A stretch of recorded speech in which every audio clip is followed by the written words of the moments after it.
అందరికీ నమస్కారం. తెలుగు కథల సంపుటి ఛానల్కి వెల్కమ్.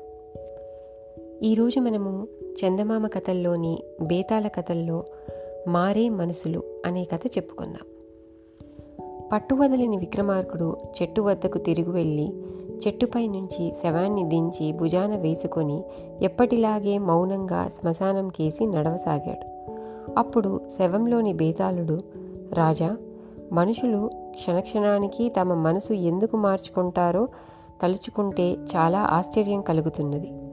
ఇందుకు ఉదాహరణగా నీకు విక్రమవర్మ సమరసేనుల కథ చెబుతాను, శ్రమ తెలియకుండా విను అంటూ ఇలా చెప్పసాగాడు. విక్రమపురి, ఆనందపురి రెండు ఇరుగు పొరుగు రాజ్యాలు.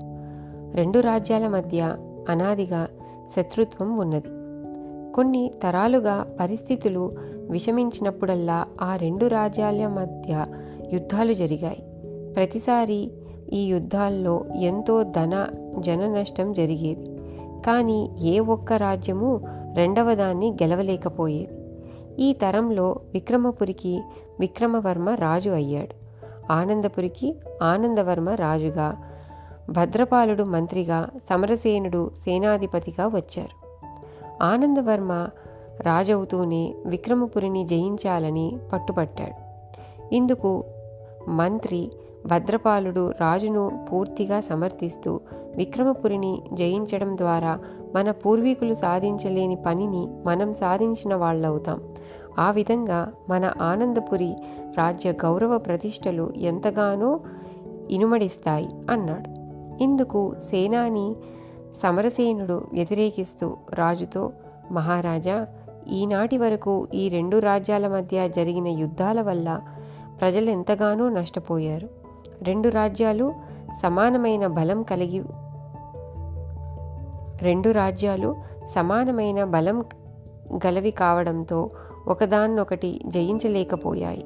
కారణం లేకుండానే కొన్ని తరాలుగా ఏదో ఆనవాయితీగా ఈ యుద్ధాలు జరుగుతున్నట్టు తోస్తోంది. మనం విక్రమపురితో స్నేహం పాటించడం అన్ని విధాలా మంచిది అన్నాడు. కానీ రాజు ఆనందవర్మ సమరసేనుడి సలహాను కాదని వెంటనే యుద్ధ ప్రయత్నాలు ప్రారంభించమన్నాడు.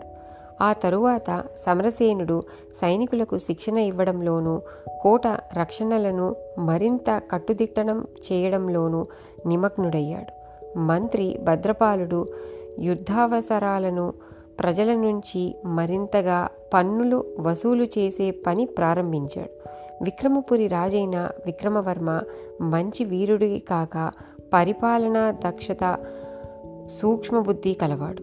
అతడు ఆనందవర్మ యుద్ధ ప్రయత్నాలను గురించి తన గూఢాచారుల ద్వారా తెలుసుకొని శత్రువు దాడిని ఎదుర్కొనేందుకు తన సేనల్ని సర్వసన్నద్ధంగా ఉంచాడు. కొద్ది రోజులు జరిగాయి. ఆనందవర్మ తన రాజ్యాన్ని ముట్టడించకముందే తాను ఆనందపురిని ముట్టడించడం మంచిదన్న నిర్ణయానికి వచ్చాడు విక్రమవర్మ. ఆ వెంటనే అతడు సైన్యాలతో ఆనందపురి మీదికి దాడి వచ్చాడు. రాజు ఆనందవర్మ తన సైన్యాలకు కోట నుంచి బయటికి పోయి విక్రమవర్మ సేనలను ఎదుర్కోవలసిందిగా ఆజ్ఞ ఇచ్చాడు. ఇరుపక్షాల సేనల మధ్య కొన్ని రోజుల పాటు భయంకర యుద్ధం జరిగింది. విక్రమవర్మ తన సేనలకు స్వయంగా నాయకత్వం వహించి నడుపుతున్నాడని తెలిసి ఆనందవర్మ కూడా తానే సేనా నాయకత్వం తీసుకున్నాడు. ఇది జరిగిన మరుసటి రోజున శత్రుపక్షం నుంచి వచ్చిన విషం పూసిన బాణాల దెబ్బతిని అతడు మరణించాడు. సమరసేనుడు వెంటనే సైన్యాలను కోట లోపలికి నడిపి కోట తలుపులు మూయించాడు. ఆనందవర్మకు వారసులు లేకపోవడంతో ఇప్పుడేం చేయాలన్న సమస్య ఎదురైంది. తమ రాజు చనిపోయాడు కనుక తాము యుద్ధంలో ఓడినట్టు ఒప్పుకొని విక్రమవర్మతో సంధి చేసుకుందాం అన్నాడు మంత్రి భద్రపాలుడు. సమరసేనుడు ఇందుకు వ్యతిరేకిస్తూ, మన కోట చాలా బలమైనది, కొన్ని నెలలకు సరిపడా ఆహార పదార్థాలు నిల్వ ఉన్నది, ఇక్కడ ఉండే యుద్ధం సాగిద్దాం, మనల్ని జయించలేననే అభిప్రాయం విక్రమవర్మకు కలగగానే సంధి రాయవారాలు నడుపుదాం. ఇప్పుడైతే అతడి సంధి షరతులు చాలా కఠినంగా ఉండే అవకాశం ఉన్నది అన్నాడు. కోటను పట్టుకునేందుకు విక్రమవర్మ చేసిన ప్రయత్నాలేవీ ఫలించలేదు.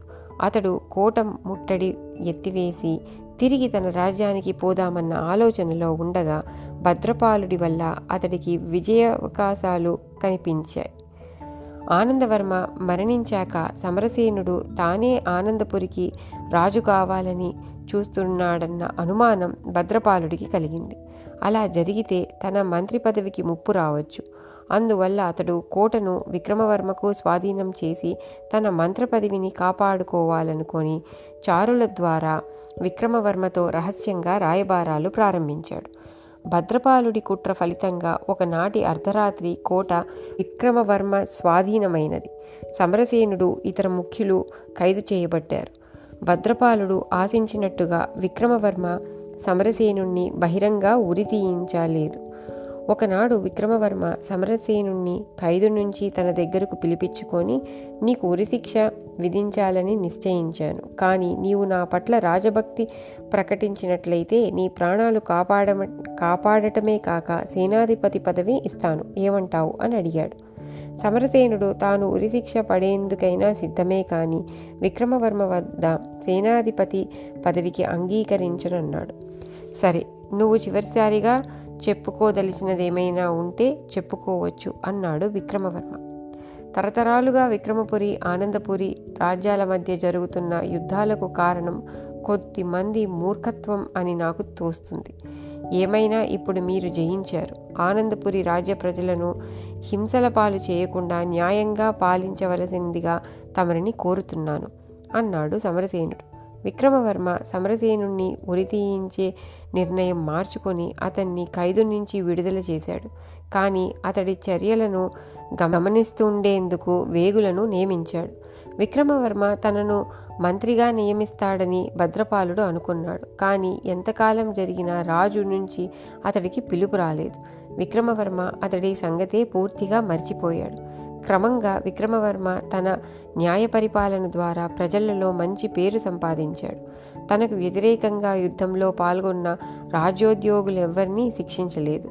ఆ పరిస్థితుల్లో ఒక రోజున సమరసేనుడు విక్రమవర్మ దర్శనం చేసుకుని అతడి కొలువులో తనకెలాంటి నౌకరీ ఇచ్చినా చేయడానికి సిద్ధంగా ఉన్నానని తెలియచేశాడు.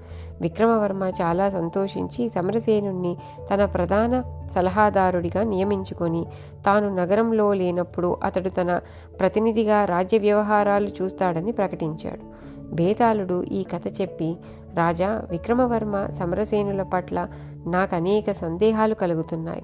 సమరసేనుడు మొదట్లో యుద్ధాన్ని వ్యతిరేకించి విక్రమవర్మతో స్నేహాన్ని పాటిద్దామన్నాడు. తీరా యుద్ధం ప్రారంభమైన తన రాజు ఆనందవర్మ మరణించినప్పుడు సంధికి వ్యతిరేకించాడు.